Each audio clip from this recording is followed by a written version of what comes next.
இலவசம்தான் நண்பா.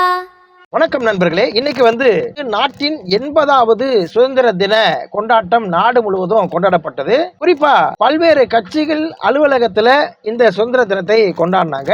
இப்படி காங்கிரஸ் டெல்லியில அவங்களுடைய அலுவலகத்துல கட்சி சார்பா சுதந்திர தின கொண்டாட்டத்தை கொண்டாடி கொண்டிருக்கும் பொழுது வந்தே மாதரம் பாடல் முழுமையாக ஒழிக்கப்பட்டிருக்கிறது. இது இன்னைக்கு வைரலா பேசப்பட்டு இருக்கு.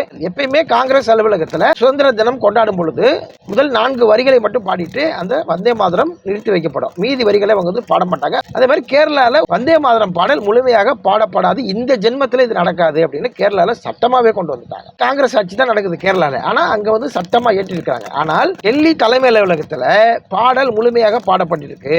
ராகுல் காந்தி அவர்கள் மேல நமக்கு ஒரு பெரிய மரியாதை இருந்தது. அவரை பப்பு நம்ம சொன்னதுல, ஆனா இன்னைக்கு பப்புன்னு சொல்ல வேண்டிய சூழ்நிலைக்கு வந்திருக்கு. அந்த பப்பு அவர்கள் என்ன பண்ணிருக்காருன்னா, அந்த பாடல் பாடும் பொழுது அவர் அட்டென்ஷன்ல நின்றுட்டு இருக்காரு, நின்று அதை கேட்டுட்டு இருக்காரு. ஆனா அங்க இருந்த சோனியா காந்தி அவருக்கு ஒரு உணர்வு இருக்கு. அவர்கள் என்ன சொல்றாருன்னா, ஏன் பாடல் முழுமையாக பாடப்படுதுன்னு கூப்பிட்டு அருகில் இருக்கிற மல்லிகார்ஜுனே கார்கேவிடம் கேட்கிறார். அவர் உடனே இன்னொருவரை அழைத்து எதுக்கு முழுமையாக பாடப்படுறது அப்படின்னு கேட்கிறார். ஆனா இந்த சோனியா காந்தி அவர்களுக்கு இருக்கும் ஒரு உணர்வு அவருடைய புதல்வன் ராகுல் காந்திக்கு ஏன் இல்லாமல் போனது? ஏற்கனவே பாஜக காங்கிரஸ் எதிரி மாதிரி எதிர்த்துக்கிறாங்க. ஆனா இருவருமே ஒரு மென்மையான கூட்டணியில இருக்கிறாங்க அப்படின்னு மக்களுக்கு கேள்விக்குறியா இருக்கு. நமக்கு எந்தவித கேள்விக்குறியும் சந்தேகமும் இல்ல. அவர் பாஜகவுடன் மறைமுக கூட்டணியில் இருக்கிறார்கள் இங்க உறுதியாயிருக்கு. அவ்வளவுதான். தமிழ்நாட்டிலேயே கூட பாருங்களேன், அவங்க எந்த கூட்டணியில இருந்தாங்க? திமுக கூட்டணியில இருந்தாங்க. திமுக கூட்டணியில ஒரு எம்பி சீட்டு வாங்கிட்டாங்க. மாணிக் தாகூர் அவெல்லாம் இன்னைக்கு தலைவரா இருக்காரு. அவரெல்லாம் அன்னைக்கு கூட்டணியில் இருக்கும் போதே திமுக பத்தி தவறா பேசுறது, தாவேகாவை பத்தி புகழ்ந்து பேசுறதுமா இருந்தாங்க.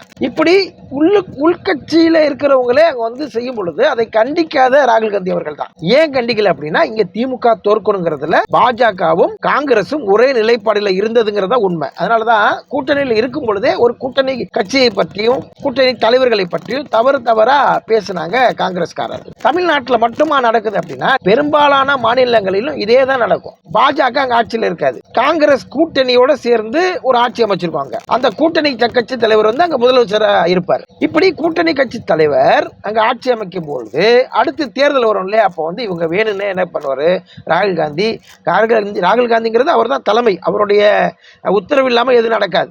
அப்போ அவருடைய தலைவர்கள் அங்க 2ஆம் கட்ட தலைவர்கள் இந்த பேச்சுவார்த்தை நடத்துவாங்க. பேச்சுவார்த்தை நடத்தும் போது ஏற்கனவே ஒரு 50 சீட் வாங்கியிருக்காங்கன்னு வச்சுக்கலேன். இப்போ அவங்க என்ன பண்ணுவாங்க, 100 சீட் வேணும் எங்களுக்கு, இல்லைன்னா பாதிக்கு பாதி சீட்டு வேணும் அப்படின்னு சொல்லி சண்டை போடுவாங்க. இப்படி பேச்சுவார்த்தை நடந்துகிட்டே இருக்கும். கரெக்டா என்ன பண்ணுவாங்கன்னா, தேர்தல் வர்றதுக்கு கொஞ்ச நாளைக்கு முன்னாடி அந்த கூட்டணி விட்டு வெளியே வந்துருவாங்க. அப்படி இவங்க செஞ்ச அந்த மாநிலங்கள்ல பாத்தீங்கன்னா தேர்தல் முடிவு எப்படி வரும்னா, பாஜக கூட்டணி சார்ந்த கூட்டணியோ அல்லது பாஜகவோ அந்த மாநிலங்கள்ல ஆட்சியை பிடிச்சிடும். பாஜக ஆட்சி வர்றதுக்கு காங்கிரஸ் தான் அடித்தளமிட்டு அப்படிங்கிறது இந்த நிகழ்வுகளை பார்க்கும் போது நமக்கு தெரிஞ்சுது. தமிழ்நாட்டிலையும் அதே விஷயத்தை தான் பண்ணாங்க. தேர்தல் நெருங்கும் பொழுது இவங்க பிரச்சனை பண்ணி கடைசியில் ஒரு எம்பி சீட்டை வாங்கிட்டு தாவேகாவுக்கு ஆதரவாக அந்த தலைவர்கள் செயல்பட்டார்கள், பேசினாங்க. அதெல்லாம் நம்ம பார்த்தோம். ஆட்சி அமைக்கிறது யார் ஆட்சி அமைக்கிறாங்க? பிஜேபி சப்போர்ட்ல வெற்றி பெற்றதாக நாமெல்லாம் நினைக்கிற தமிழக வெற்றி கழகம் விஜய் தலைமையில ஆட்சி அமைக்கிறாங்க. இதற்கு முதல்ல ஓடி போய் ஆதரவு கொடுத்தது யாரு?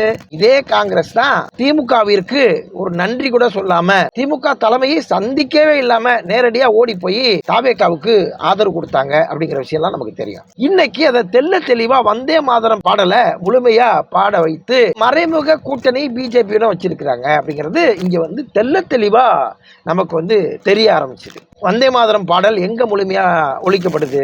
மத்திய அரசு சார்ந்த நிகழ்ச்சிகள்ல வந்தே மாதரம் பாடல் முழுமையாக ஒழிக்கப்படுது. மற்றபடி பாத்தீங்கன்னா எதிர்கட்சிகள் சார்ந்த விஷயங்கள்ல இடங்கள்ல இந்த 4 வரிகள் மட்டும்தான் பாடப்படுகிறது, மீதி வரிகள் புறக்கணிக்கப்படுது. ஆனா இன்னைக்கு ராகுல் காந்தி அவர்கள் அந்த பாடல் முழுமையாக ஒழிக்கும் பொழுது அமைதியாக இருந்ததை பார்க்கும் பொழுது நமக்கு உண்மையிலுமே காங்கிரசுக்கும் பிஜேபிக்கும் ஒரு மறைமுக ஒப்பந்தம் இருக்கிறது. காங்கிரசும் பிஜேபி